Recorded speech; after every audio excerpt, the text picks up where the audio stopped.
Today we're going to be talking about what I like to call the TikTokification of choreography within K-pop. Now, we've seen this be a prevalent issue with other aspects of art, primarily with the presumed toll that TikTok has taken on artists' musical directions. But now it's seeping its way into other areas of art, specifically K-pop choreography. There's a lot to address regarding this topic, so I've decided that this will be just the first part of a series I'm doing. Today's discussion focusing primarily on the mere simpleness and flatness that the chorus section has taken in many groups' choreography since the popularization of TikTok. But before we get to that, let's take a trip down memory lane.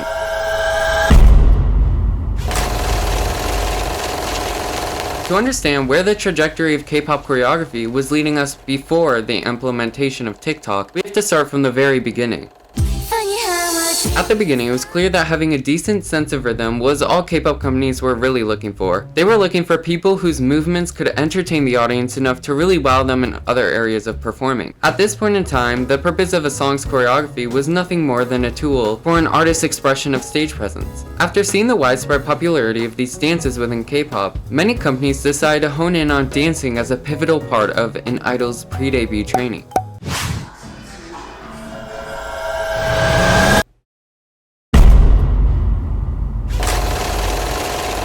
K-pop companies pumped out the second generation of idols. Now people were continuously seeing these dances through live shows, events, and music videos, and not only wanted to see more of these soon-to-be infamous dances, but wanted to recreate it.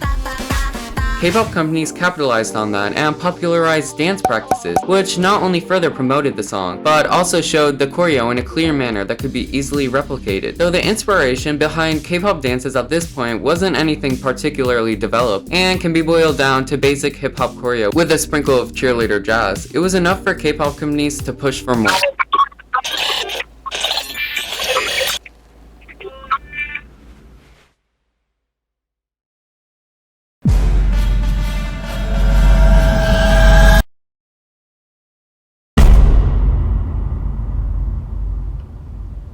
This is where the real boom happened within choreography in K-pop. We saw K-pop companies pumping out essentially professional dancers and collaborating with notable choreographers to further develop choreography within K-pop. Now K-pop was taking inspiration from every style of dance you could ever imagine until it was virtually its own style of dance. Being a great dancer became the norm for K-pop, and anyone that was below the observable standard was seen as unfit for the group.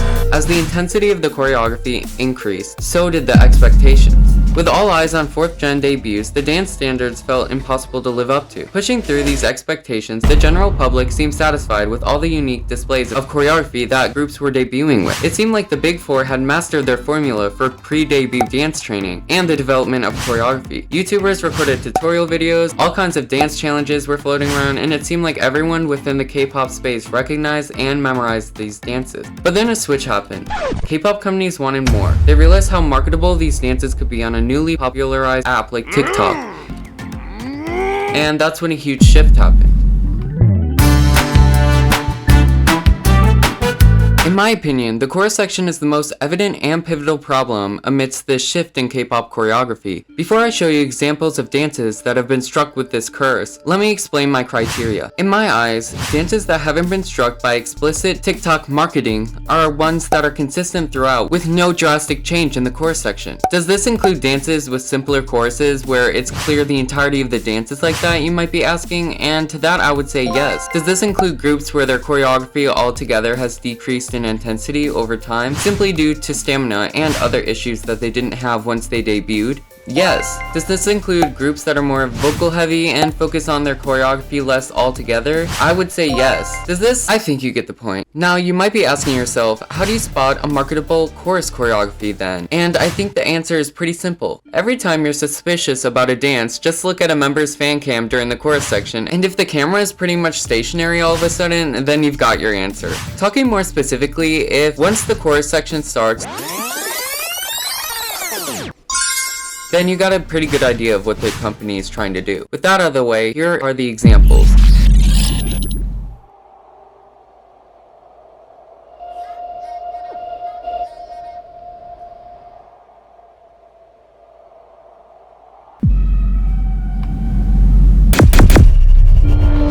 I think it's pretty evident which one was trying to cater to TikTok.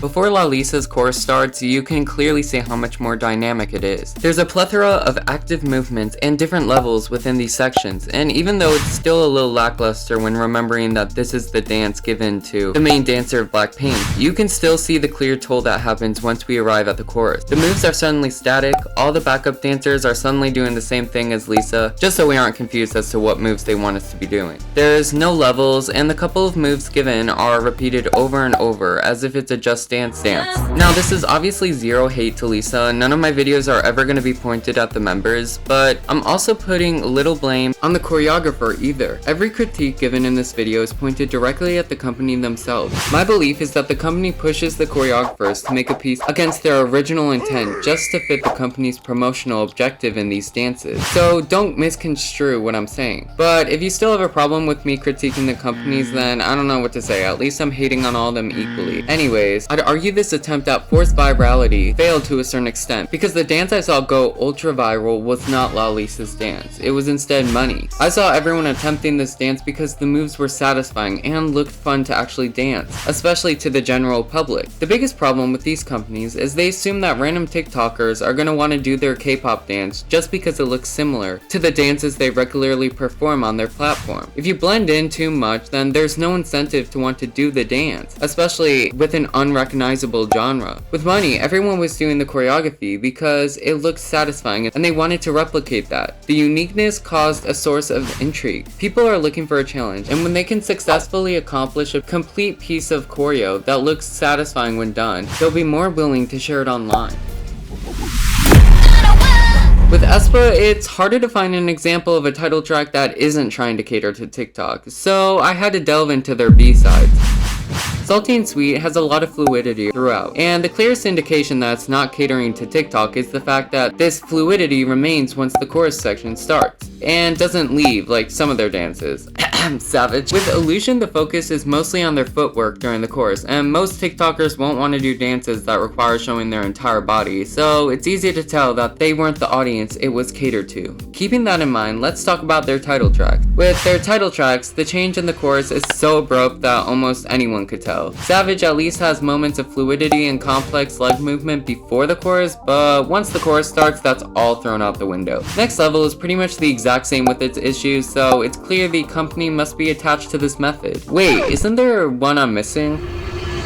No, I think I'm good. Now, I could make an entire video essay on aespa's choreography. Oh wait, I did. Make sure to watch it, comment, and like that video. After this one, of course. Anyways, even though, yes, you could argue that these dances are all around simple even before the chorus section starts, the difference in depth between the verses and the chorus section is still so clear to me, especially when talking about levels, fluidity, movement, etc. So I think my points still stand. Now let's move on to who I think is the biggest culprit.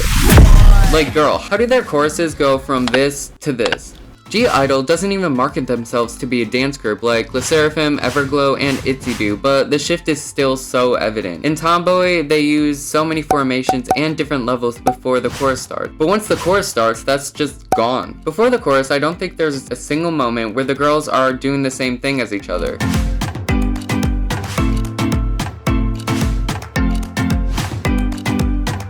But once the chorus starts, they go to their stationary spots and start mirroring each other exactly. I wouldn't necessarily find this to be such a negative thing if it didn't feel so disconnected. Like, if you look at Line, even though the chorus section isn't particularly complex, they keep the style and fluidity of the dance into the chorus, which makes the dance look much more complete as one whole piece. With all that said, please don't take my words as hate towards any of these groups. Obviously, utilizing TikTok as a sort of promotion isn't some sort of horrible act. I'm just commenting on the industry's change in direction regarding choreography. I am talking in more of a pessimistic tone simply because I believe this change stems from these companies undervaluing and belittling choreography as not a choreographer's original piece of art, but instead as a tool for promotion. Even though I'm naming groups I've seen to be the main standouts affected by this kind of TikTokification, it's across the board. From label to label, Nugu to Nod, I've seen this shift take place in every area within K-pop.